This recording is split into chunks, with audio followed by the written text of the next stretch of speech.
بسم اللہ الرحمن الرحیم الحمد للہ رب العالمین والعاقبۃ للمتقین والصلاة والسلام علی سید الانبیاء والمرسلین وعلی آلہ واصحابہ اجمعین اما بعد. ناظرین و سامعین، السلام علیکم ورحمۃ اللہ تعالی وبرکاتہ. فوائد الفواد، ملفوظات و تعلیمات سلطان المشائخ خواجہ نظام الدین اولیاء محبوب الہی کو ہم پڑھنے کی سعادت حاصل کر رہے ہیں.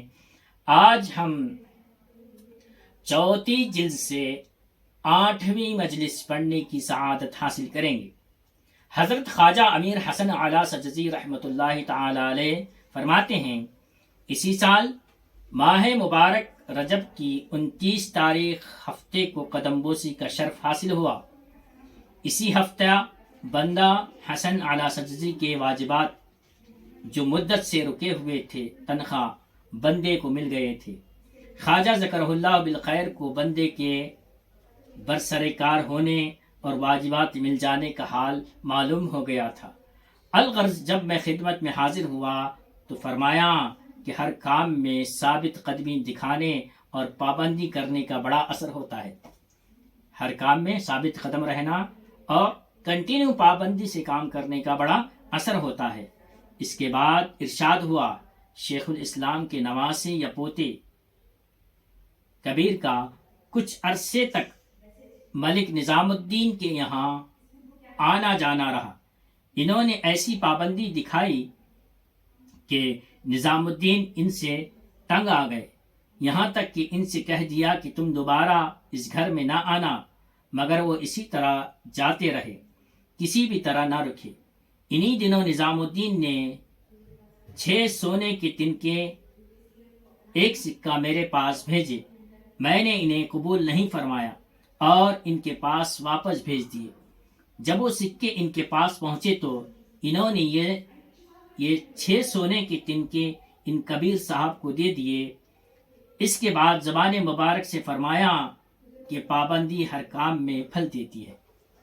پابندی ہر کام میں پھل دیتی ہے. اس کے بعد مجھ کو رقم ملنے کے سلسلے میں جو اگرچہ کے دیر میں ملی تھی حکایت بیان فرمائی، اس مفہوم کی کہ کم از کم یاد تو کیا گیا. حکایت یہ تھی کہ بنی اسرائیل میں ایک زاہد تھے جنہوں نے برسوں خدا کی طاعت کی تھی. چنانچہ اس زمانے کے پیغمبر کے پاس وحی آئی کہ ان زاہد سے کہو کہ تم طاعت میں اتنی تکلیفیں کیوں اٹھاتے ہو؟ ہم نے تو تمہیں عذاب دینے ہی کے لیے پیدا کیا ہے. ان پیغمبر نے جب یہ پیغام ان زاہد کو پہنچایا تو وہ کھڑے ہو گئے اور ناچنے لگے. ان پیغمبر نے کہا کہ اس بات میں تمہارے لیے کون سی خوشی کی چیز ہے کہ ناچنے لگے؟ خدا نے یہ کہا کہ تمہیں عذاب دینے کے لیے پیدا کیا ہے. زاہد بولے، غنیمت ہے ہمیں یاد تو کیا گیا. زاہد بولے، غنیمت ہے کہ ہمیں یاد تو کیا گیا اور ہم بھی کسی حساب میں تو آئے. فرمایا وہ ہمارے قتل کی بات کرتے ہیں. وہ ہمارے قتل کی بات کرتے ہیں، ہم اسی خوشی میں ہیں کہ بات تو کی. سبحان اللہ، اللہ کے بندے کیسے ہیں. اس کے بعد تحمل کا ذکر نکلا اور اس سلسلے میں شیخ فرید الدین قدس اللہ سرہ العزیز کی حکایت بیان فرمائی. ان کے تحمل برداشت اور موذیوں کے قلعہ قمہ میں ان کے تحمل کے اثر کا حال سنایا. اس کے بعد زبان مبارک سے فرمایا، جو برداشت کرتا ہے وہ مارتا ہے اور برداشت کرنے والا مار ڈالنے والا ہوتا ہے.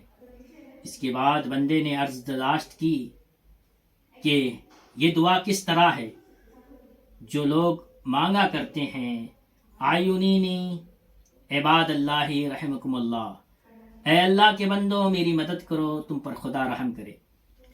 بندے کا مقصد اس سے یہ تھا کہ غیر خدا سے مانگنا کیسا ہے، اللہ کے علاوہ دوسرے سے مانگنا کیسا ہے۔ ارشاد ہوا یہ دعا مانگی جاتی ہے، یہ دعا مانگی جاتی ہے۔ اس میں عباد اللہ المسلمین والمخلصین، اللہ کے مسلمان اور مخلص بندے ہیں۔ مضمر پنہا ہے مراد اور جائز ہے یہ دعا پڑھیں، اور بزرگوں نے بھی پڑھی ہے۔ اس کے بعد فرمایا کہ شیخ نجیب الدین متوکل بھی یہ دعا پڑھتے تھے، آجونینی یا عباد اللہ، یا عباد اللہ رحمکم اللہ، اس طرح کی دعا پڑھتے تھے۔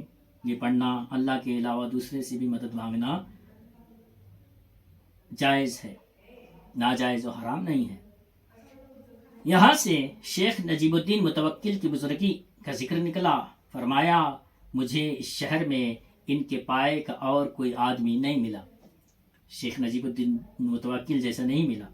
ان کو کچھ خبر نہ تھی کہ کون سا دن ہے اور کون سا مہینہ ہے، اور یا غلہ کس بھاؤ بیچتے ہیں اور گوشت کس طرح دیتے ہیں۔ اس طرح کی کسی بات کا ان کے پاس گزر ہی نہ تھا۔ وہ زبردست شاغل تھے، ہمیشہ اللہ تبارک و تعالیٰ کے ذکر میں مشغول رہتے تھے رحمۃ اللہ علیہ۔ اس کے بعد اس دعا کی مناسبت سے فرمایا کہ حاجت پوری کرنے کے لیے مسبعات عشر کا پڑھنا بھی آیا ہے۔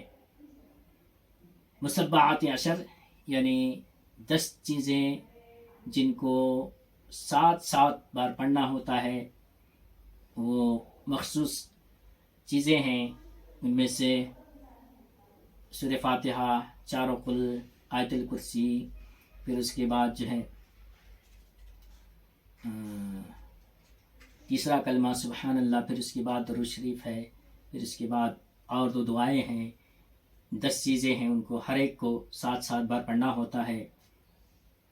فرمایا کہ حاجت پوری کرنے کے لیے مسبعات عشر پڑھنا بھی آیا ہے۔ مسبعات عشر یہ جو ہے ہمارے بزرگوں کے یہاں، خواجگان کے یہاں اس کا معمول رہا ہے، پڑھنا بھی آیا ہے۔ بندے نے عرض کی کہ کیا ہر روز مقررہ وقت پر پڑھنا چاہیے؟ فرمایا کہ اگر کوئی مہم درپیش ہو، دینی یا دنیاوی، اس کی نیت سے علیحدہ بھی پڑھتے ہیں، وہ مہم خوبی سے سر ہو جاتی ہے اللہ تعالیٰ کے کرم سے۔ یعنی مسبعات عشر کو، یعنی اس کا تو طریقہ یہ ہے کہ صبح سورج نکلتے وقت پڑھا جائے، پھر شام میں غروب کے وقت پڑھا جائے، سورج غروب ہوتے وقت پڑھا جائے، یا نہیں تو اسے علیحدہ کسی کام کی غرض سے، کسی مقصد کی غرض سے، کسی مہم کی غرض سے بھی پڑھا جاتا ہے۔ اگر پڑھا جائے تو اللہ تبارک و تعالیٰ کے کرم سے وہ مہم میں کامیابی ملتی ہے۔ تو حضرت شیخ نجیب الدین متوکل کا واقعہ، بابا فرید قدس اللہ سرہ العزیز کا واقعہ، تحمل اور برداشت کا ذکر وغیرہ ہم کو پڑھنے میں ملا۔ الحمدللہ ہم اللہ سے دعا کرتے ہیں کہ اللہ تبارک و تعالی ہمیں ان ملفوظات کی برکتیں، ان ملفوظات کا فیضان، اور اللہ تبارک و تعالی ان ملفوظات کی برکت سے ہم سبوں کو خواجگان کی غلامی میں قبول فرمائے۔ ان کی برکتیں، ان کی سعادتیں اللہ تبارک و تعالی ہم سبوں کو عطا کرے، دنیا و آخرت ہماری کامیاب و کامران فرمائے۔ وآخر دعوانا الحمدللہ رب العالمین۔ یہ 34 جلد سے 8ویں مجلس ہماری ختم ہوا چاہتی ہے۔ السلام علیکم ورحمۃ اللہ تعالی وبرکاتہ۔